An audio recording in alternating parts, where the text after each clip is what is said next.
Similarly, let's make a record page. Navigate to Lightning App Builder from Quick Find box. Click on New. Choose Record Page. Click Next. Give a label of your choice and select the object you need. Click Next. Choose the template that suits your requirement.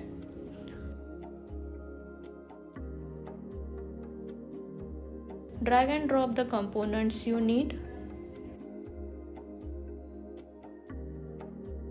Click on Save.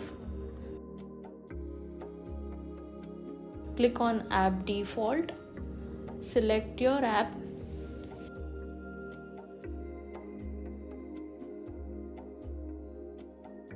Click on the back arrow on top left corner. Now from App Launcher, go to your app and add the object you created record page for. That's all. Your record page is ready for use.